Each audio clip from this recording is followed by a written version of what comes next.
Hi guys, இன்றைக்கி நம்ம channel என்ன வீடியோ பார்க்க போகிறீங்க அப்படின்னா, இப்போ ரீசெண்டாக முடிஞ்ச 11th மேக்ஸோட பப்ளிக் கொஷினோட கம்பல்சரி கொஷின் தான் நம்ம டிஸ்கஸ் பண்ண போகிறோம். ஸோ கம்பல்சரி 2 மார்க்கையும் கம்பல்சரி 3 மார்க்கையும் நான் டிஸ்கஸ் பண்ண போகிறேன் இந்த வீடியோவில்.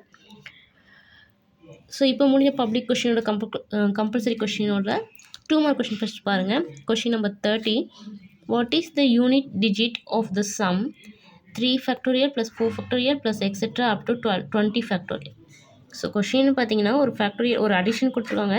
இந்த அடிஷனோட யூனிட் டிஜிட் என்னன்னு கேட்டிருக்காங்க. ஸோ ஒன்ஸ் பிளேஸோட வேல்யூ என்னன்னு கேட்டிருக்காங்க. ஒன்ஸ் பிளேஸில் என்ன நம்பர் வரும் அப்படிங்கிறத கேட்டிருக்காங்க. ரைட்டா? இந்த சம்ம நீங்கள் பார்த்தீங்க அப்படின்னா ஃபஸ்ட் இதோட வேல்யூ என்னவா இருக்குங்கிறத வந்து கெஸ் பண்ணுங்கள். 3 ஃபேக்டோரியல் நமக்கு தெரியும். 3 ஃபேக்டோரியல் 3 × 2 6. 4 ஃபேக்டோரியல் நமக்கு தெரியும். 4 × 3 × 2. ஸோ உங்களுக்கு ஆன்சர் 24. சப்போஸ் இந்த ரெண்டு நம்பரை நீங்கள் ஆட் பண்ணாலே 24 + 6 நமக்கு என்ன வந்துடும்னா 30. அப்போ உங்களோட எண்டிங் நம்பர் என்ன வரும் பார்த்தீங்கன்னா 0. ஒன்ஸ் பிளேஸில் என்ன வரும் பார்த்தீங்கன்னா 0. நெக்ஸ்ட்டு சப்போஸ் 5 ஃபேக்டோரியல் கண்டுபிடிச்சிங்க அப்படின்னா 120. 6 ஃபேக்டோரியல் 720. 7 ஃபேக்டோரியல் 5040. ஸோ இப்படி நீங்கள் ஆட் பண்ணிகிட்டே வந்தீங்க அப்படின்னா 120, 720, 5040 இப்படி ஆட் பண்ணிட்டே வருவீங்க அப் டு 20 ஃபேக்டோரியல். ஸோ ஆப்வியஸாக 20 ஃபேக்டோரியல் உங்களுக்கு என்ன தான் ஆகும் பார்த்தீங்கன்னா ends with 0 தான். ஸோ இப்போ நீங்கள் இப்படி ஆட் பண்ணிகிட்டே வரும்போது கடைசியாக உங்களுக்கு ஒன்ஸ் பிளேஸ்லேயே உங்களுக்கு என்ன டிஜிட் தான் இருக்கும் பார்த்தீங்கன்னா 0 டிஜிட் தான் இருக்கும். சரிங்களா? அப்போ இந்த டோட்டல் சம்மோட ஆன்சரில் வர என்ஸ் பிளேஸ் என்னன்னு பார்த்தீங்கன்னா 0. therefore இந்த யூனிட் டிஜிட் என்னன்னு பார்த்தீங்கன்னா 0. ஓகேங்களா? இது நம்ம எல்லாத்தையும் உட்காந்து கண்டுபிடிச்சி எல்லாத்தையும் ஆட் பண்ணுங்கிறது நெசசரி கிடையாது. நீங்கள் இதை ரெண்டே கண்டுபிடிச்சி நீங்கள் ஆட் பண்ணி கெஸ் பண்ணி பார்த்தாலே உங்களுக்கு தெரிஞ்சிடும்.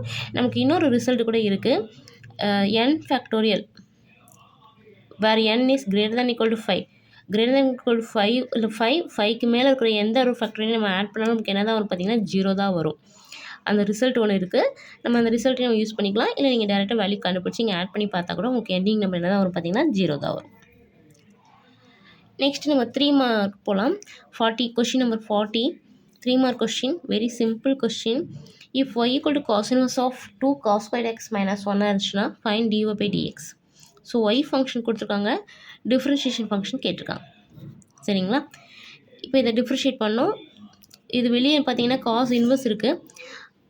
ஸோ காஸ் இன்வெர்ஸ் இருக்குன்னா உள்ள காஸ் ஆஃப் எக்ஸ் கொண்டு வந்துட்டீங்க அப்படின்னா காசும் காஸ் இன்வெர்ஸும் கேன்சல் ஆயிடும். அந்த கான்செப்ட் தான். ஸோ இதுக்கு பதிலாக ஃபார்முலா ஏதாவது இருக்கா அப்படிங்கிறத நம்ம திங்க் பண்ணணும். இன்னர் டேர்முக்கு ஏதாவது ஃபார்முலா இருக்கான்னு பார்க்கணும். இன்னர் டேர்மோட ஃபார்முலா பார்த்தீங்கன்னா cos 2x. ஸோ டேரெக்டாகவே உங்களுக்கு இந்த காஸ் இன்வெர்ஸும் காசும் கேன்சல் ஆயிரும். ஸோ உங்களுக்கு ஃபங்க்ஷன் என்ன பார்த்தீங்கன்னா 2x இருக்கும். therefore y = 2x. இதை நீங்கள் டிஃப்ரென்ஷியேட் பண்ணிங்க அப்படின்னா எக்ஸை டிஃப்ரென்ஷியேட் பண்ணால் 1. So y' = 2. ஸோ இந்த ஃபங்க்ஷனோட ஆன்சர் பார்த்தீங்கன்னா டெரிவேட்டிவ் ஆன்சர் பார்த்தீங்கன்னா 2. ஜஸ்ட்டு ஒரே ஒரு ஃபார்முலா மட்டும் நீங்கள் திங்க் பண்ணிங்க அப்படின்னா இந்த கம்பல்சரி கொஷினும் உங்களுக்கு ஈஸி தான். ஸோ இந்த வீடியோ உங்களுக்கு பிடிச்சிருந்தா லைக் பண்ணுங்கள். என் சேனல் சப்ஸ்கிரைப் பண்ணலை அப்படின்னா சப்ஸ்கிரைப் பண்ணுங்கள். ஸோ இந்த வீடியோ யாருக்காவது தேவைப்படுச்சு அப்படின்னா உங்கள் ஃப்ரெண்ட்ஸ்க்கு வந்து ஷேர் பண்ணுங்கள். தேங்க்ஸ் ஃபார் வாட்சிங்.